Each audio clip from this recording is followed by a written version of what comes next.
Bismillahirrahmanirrahim.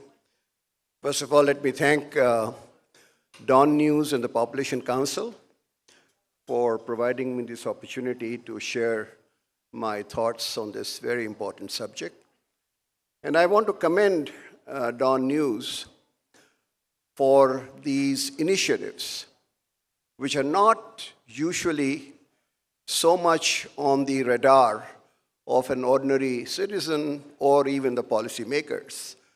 They held the first conference, very well attended, on the climate change, which is another threat to Pakistan's long-term sustained growth.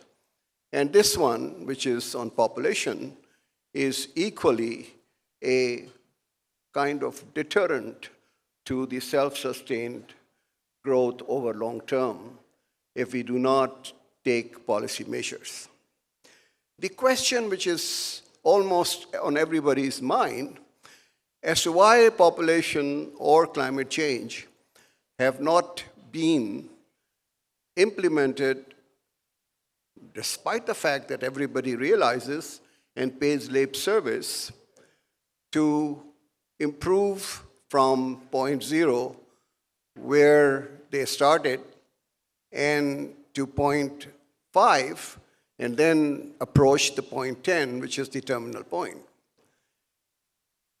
It is to do with the political incentives. The political incentives for the elected leaders are that they must show visible projects where they are, फीता काट रहे हैं, तस्वीरें आ रही हैं, अखबारों में खबरें आ रही हैं कि आज ये रोड बना दी है, कल ये कैनाल कर दी है, परसों उन्होंने कोई स्कूल खोल दिया है वहाँ पर. That is where they are very much occupied because they want to appeal to their electorate, and the electorate is very much involved in their day-to-day life struggle. I would predict that if what Ayub Khan had done, one of the pioneers in the whole movement for the population planning in the 1960s, had that momentum been sustained over this last 65 years, I can bet you that Pakistan's population growth rate would have been like Bangladesh and India, which is 1% rather than 2.5%, which we are observing.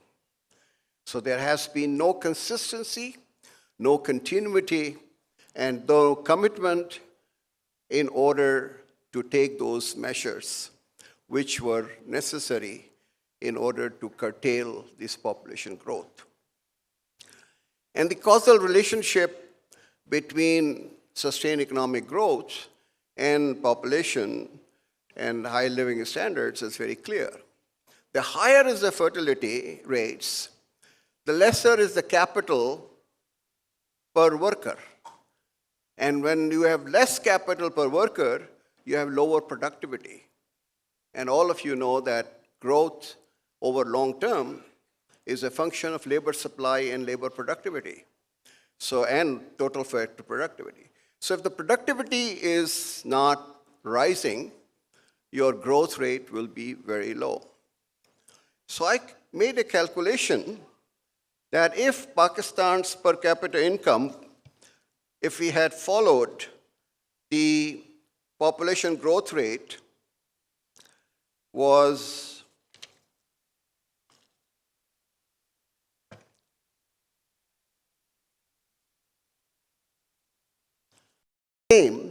our per capita income would not have been $1,400, $1,500, but it was $2,100.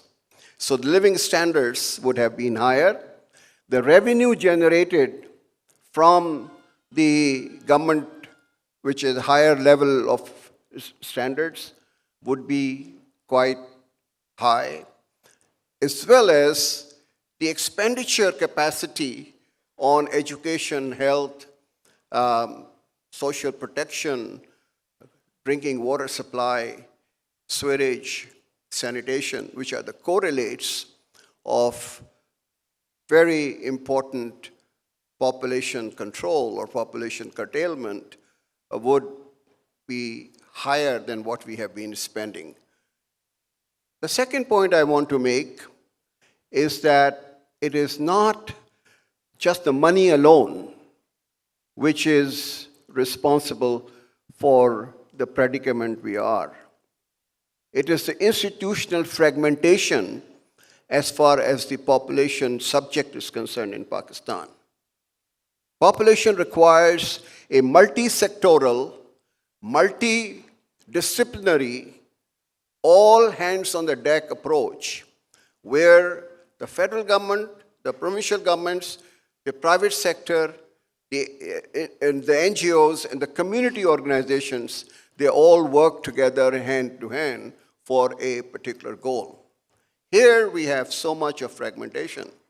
The health ministry don't talk to the population ministry. The population ministry have their own lady health population workers. The lady health workers of the health department, they are in the same villages. We have fragmentation of institutions. And therefore, there is no concerted effort that these are all working in silos. And there's no community involvement.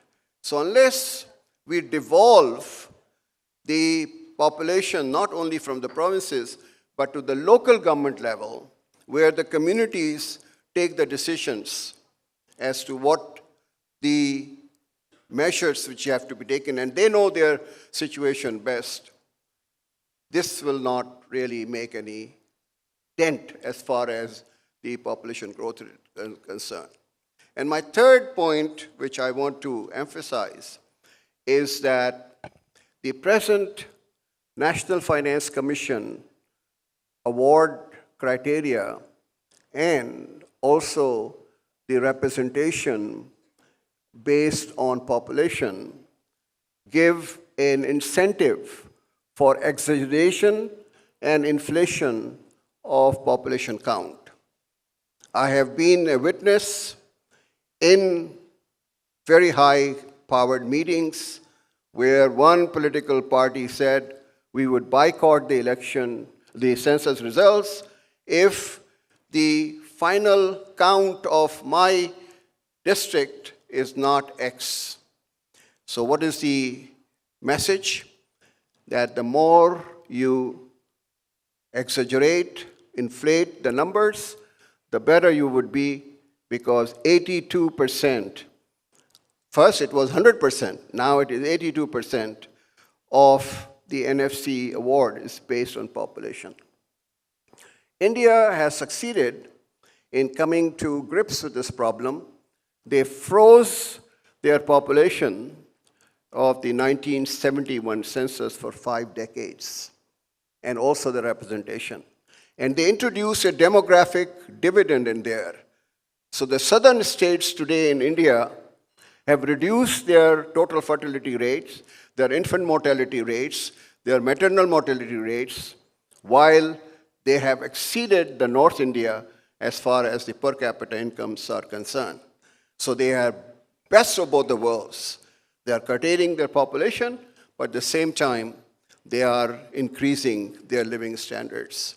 So we have to think about how much weight we should give to the population in a country where backwardness, poverty, regional income disparities, gender differentials are so predominant. Do we go for equity-based award of the NFC, or do we go for needs-based award?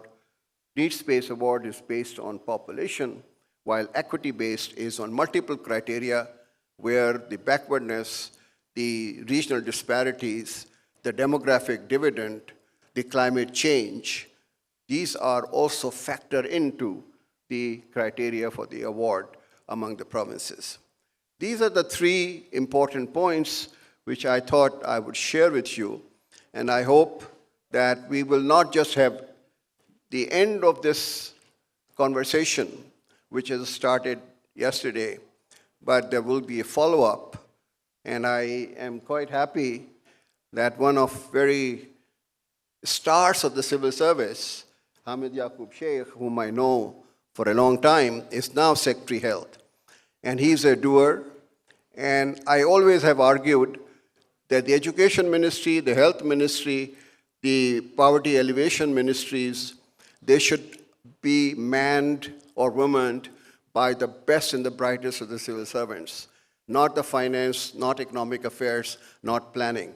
So I'm very happy that a former finance secretary, former chairman, is now in the health ministry, and he would actually take the lead in order to set the ball rolling. Thank you very much.